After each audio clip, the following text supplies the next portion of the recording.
Hola Andrés, espero que estés muy pero muy bien y en el video de hoy te voy a traer la historia de María Antonieta, porque cuando se trata de las mujeres la historia en verdad no es como nos las cuentan.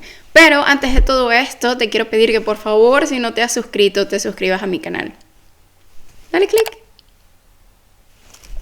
¿Ya te suscribiste? Pues comencemos. Una de las cosas que me pareció más interesante al empezar a indagar acerca de María Antonieta es que María Antonieta fue pro vacunas. Y esto me parece muy importante decir en este momento cuando hay tantas dudas sobre si ponerse o no la vacuna contra el COVID-19. Verán, resulta que el 27 de abril de 1774, el rey Luis XV muere de viruela. Esto hizo que muchas personas en el palacio estuviesen miedo, estuviesen preocupadas por su salud. Se dice que aproximadamente 15 personas del staff del rey en ese momento murieron también, y María Antonieta le rogó a Luis XVI que se vacunara. Ahora bien, las vacunas en ese momento no era como las vemos ahorita, que es una inyección y ya. No. En ese momento la vacuna contra la viruela era que te hacían una especie de incisión y luego te ponían polvito de las costras de viruela de lesiones de otra persona. Es decir, te ponían parte de la piel muerta de otra persona. Luego te dejaban aislada hasta que la enfermedad te diera levemente y una vez que te recuperabas se decía que estabas vacunada. Ahora, imagínense esto, o sea, ser María Antonieta y tenerle tanto miedo a una enfermedad que dejas que te vacunen de esta forma. Y no solo esto, sino que no solamente ella se vacunó, sino que, pues bueno, convenció al rey Luis XVI que se vacunara, e incluso quien estaba programado para que fuera el futuro heredero, Louis Joseph, se vacunó cuando tenía 4 años. Pero no solo esto, María Antonieta luego comenzó una campaña de vacunación. Si han visto varias fotos e incluso la película de María Antonieta de Sofía Coppola, ven que, pues bueno, María Antonieta tiene todos estos peinados elaborados, etcétera, etcétera. Pues ella puso de moda el puff a la inoculación. Y en ese momento el peinado consistía en, pues bueno, un peinado alto muy elaborado que tenía el antiguo emblema de la medicina, es decir, el personal de Esculapio con una serpiente enrollada alrededor y un sol naciente. Pero bueno,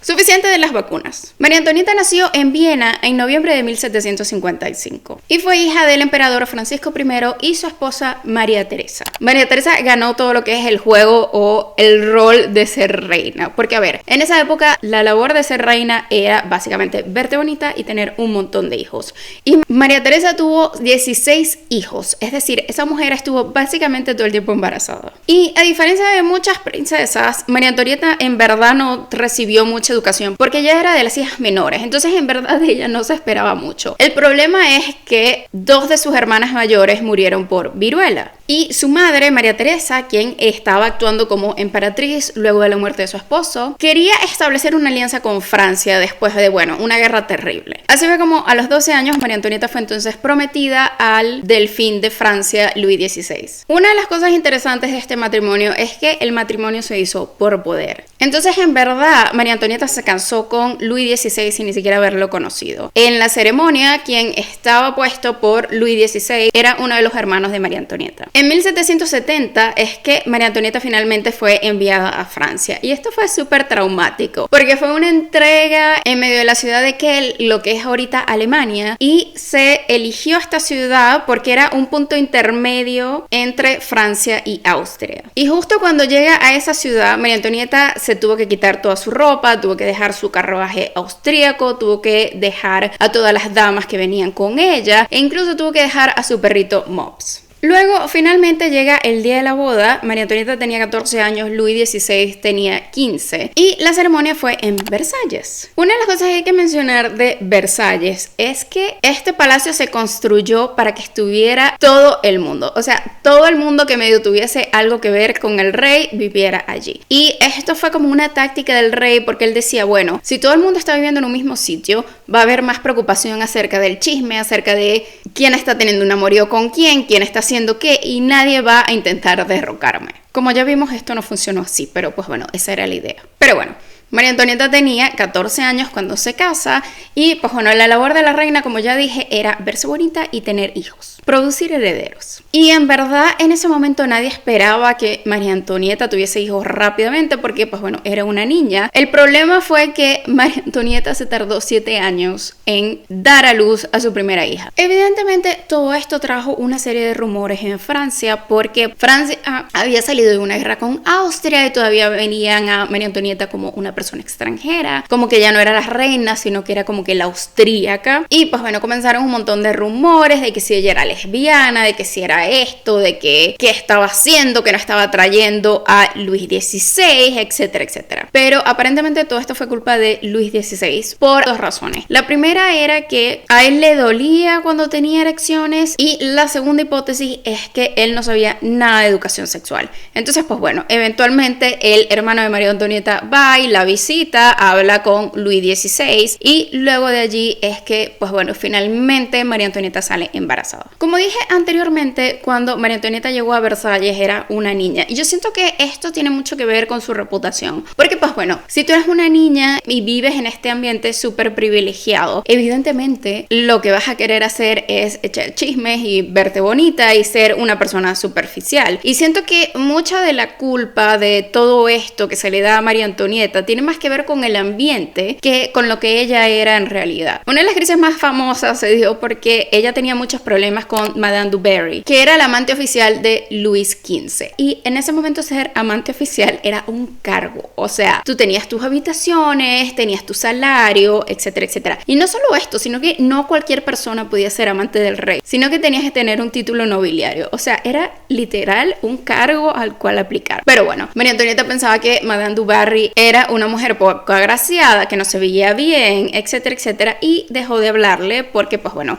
estaba siendo influenciada por un montón de mujeres chismosas en el palacio. Pero la crisis fue evitada cuando las dos estaban en los jardines de Versalles y, pues bueno, María Antonieta se le acerca a Madame du Barry y le dice, ay, hay mucha gente en Versalles. Y Madame du Barry fue como que, ay, María Antonieta me habló. Cuando María Antonieta tenía 20 años es que se muere el rey Luis XV. Y ahí es donde oficialmente ella se vuelve reina. En ese momento ya ella estaba metida en todo esto de los vestidos, de los peinados y qué sé yo. Pero no solo eso, sino que además el rey Luis XVI le da a ella el Petit Trianon, que es como una especie de palacio adyacente a Versalles. Y esto va a sonar horrible, así que prepárense. Pero María Antonieta lo usaba para jugar a que ella era granjera. Entonces pues bueno, ella tenía que sí ovejas, tenía gallinas y pues bueno, ella estaba jugando como que a ser parte del pueblo. Y pues bueno, en verdad esto era algo que mucha gente de la alta sociedad hacía, como que ay, bueno, vamos a jugar a ser pobre. En fin. Pero bueno, parte del problema es que este pequeño palacio era como para los amigos o para el círculo íntimo de María Antonieta. Entonces, pues bueno, mucha gente se sintió excluida y comenzaron los chismes y aquí empezaron con que, pues bueno, ella estaba haciendo allí orgías y qué sé yo. Y honestamente, esta crítica no tiene mucho sentido. Lo que tiene mucho sentido es cuando, pues bueno, a ella también la llamaban Madame Déficit porque Francia estaba en una crisis y ella tenía básicamente una aldea con animales donde estaba jugando a ser pobre. Entonces, claro, esto tuvo muchas críticas y no ayudó a su imagen. Pero en verdad, María Antonieta adoptó a muchos niños, por lo menos ella tenía una empleada doméstica que se muere y ella adopta a la hija de esta mujer. O también veía que si niños en la calle y le pagaba la educación. O sea, el problema en verdad era que ella no veía como que más allá de su círculo. O sea, ella en su mente, como cualquier reina, ella pensaba que, pues bueno, su esposo se estaba haciendo cargo de su situación. María Antonieta no tenía en verdad ningún tipo de poder. O sea, quien estaba a cargo era Luis XVI. Entonces a veces es injusto que se culpe por tantas cosas a María Antonieta y que nadie hable de Luis XVI. Mucha gente ni siquiera sabe su nombre. Y como ya dije, la labor de la reina en ese momento era verse bien, porque pues bueno, estaba toda esta economía de la moda, del estilismo, etcétera, etcétera, y tener hijos. Y María Antonieta hizo ambas. Entonces en su mente ella estaba como que check.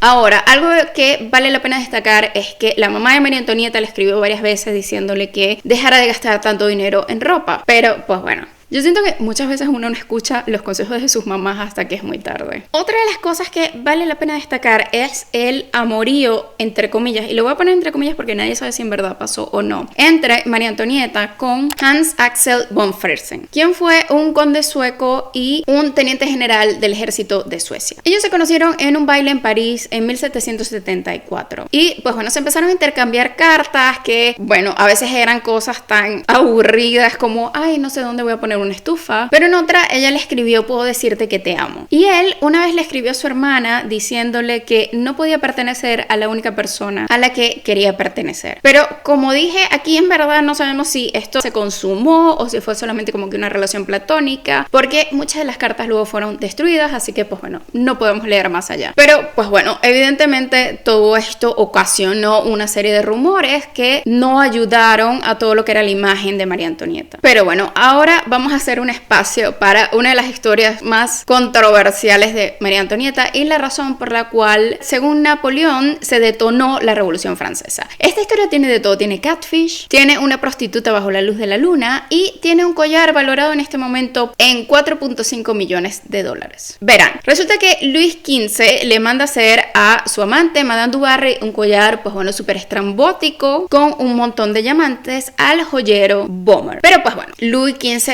se muere y el joyero termina el collar, pero no tiene a nadie a quien vendérselo. Entonces a él se le ocurre decirle a María Antonieta que si quiere el collar, porque en ese momento ella era la única persona capaz de pagar un collar así. El problema es que, pues bueno, primero ella ya sabía que el collar era para Madame du Barry y ella odiaba a Madame du Barry, y segundo, ella ya tenía como que muchas cosas encima de que no puedo gastar dinero en un collar así. En medio de todo esto está el cardenal Rohan. Resulta que este fue un cardenal que estuvo en Austria y se portó terrible con toda la corte austríaca e incluso llegó a hablar mal de María Antonieta. Entonces ella, cuando se volvió reina, dijo ok, no puedo enviar a este hombre muy lejos porque venía de una familia muy poderosa, pero lo que sí hizo fue que estancó su carrera. Acá entra una estafadora llamada Jeanne Valois de la Motte. Ella dice ok, tengo el catfish perfecto para quedarme con el collar, y ella empieza a hacerse pasar por María Antonieta y le empieza a escribir cartas al cardenal de Rohan. Eventualmente las cartas fueron como que subiendo de tono hasta que pues bueno, el cardenal pensaba que María Antonieta estaba enamorada de él. Él le dice como que bueno, vamos a vernos algún día,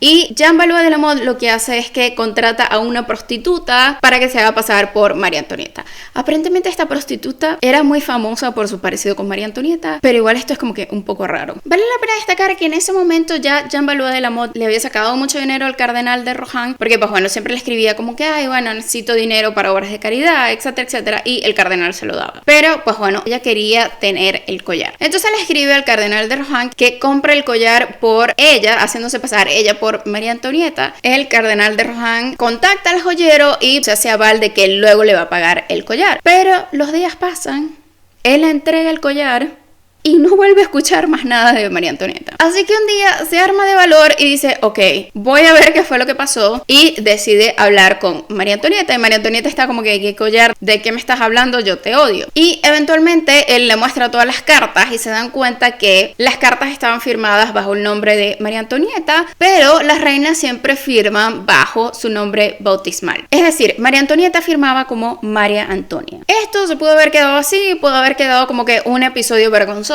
para el cardenal y ya, pero María Antonieta decide que es necesario juzgarlo por traición. Y aquí es cuando el público se voltea y dice que, pues bueno, todo esto en verdad fue una excusa de María Antonieta para quedarse con el collar y que todo era culpa de ella y etcétera, etcétera. A todas estas, a Jeanne Valois de la Motte la consiguieron porque tuvo muchos problemas vendiendo los diamantes en París y, pues bueno, luego la descubren en Londres. Pero bueno, el cardenal de Rohan fue desterrado en 1788 y la Revolución Francesa comenzó en 1789. Eventualmente una multitud fue a Versalles y obligaron a Luis XVI y a María Antonieta a radicarse en París. Acá hubo como varios intentos de fuga e incluso el teniente general Fersen los intentó ayudar, pero finalmente cuando se intentan escapar fueron descubiertos y fueron enviados otra vez a París. Finalmente, el 16 de enero de 1793, Luis XVI fue condenado a muerte y fue ejecutado el 21 de enero de ese año. 6 meses después, el 2 de agosto, María Antonieta fue trasladada a la Consellerie, que pues bueno, era una especie de prisión. Y aquí hubo mucha tortura psicológica. María Antonieta era una madre que actualmente se podría decir que era como que una madre de Instagram. O sea, ella siempre estaba con sus hijos. No era como que, bueno, di a luz, chao, quédate con la niñera. No. María Antonieta fue una madre muy pendiente de lo que era la educación y el bienestar de sus hijos. Y pues bueno, que la separaran de ellos fue para ella un dolor muy terrible. Y no solo esto, sino que cuando la enviaron a juicio, la acusaron incluso de abuso sexual hacia uno de sus hijos. Ante este cargo, María Antonieta respondió que la naturaleza se niega a responder a un cargo así presentado contra una madre. Y aunque finalmente no fue declarada culpable de esto, fue declarada culpable por traición. Finalmente, María Antonieta muere el 16 de octubre de 1793.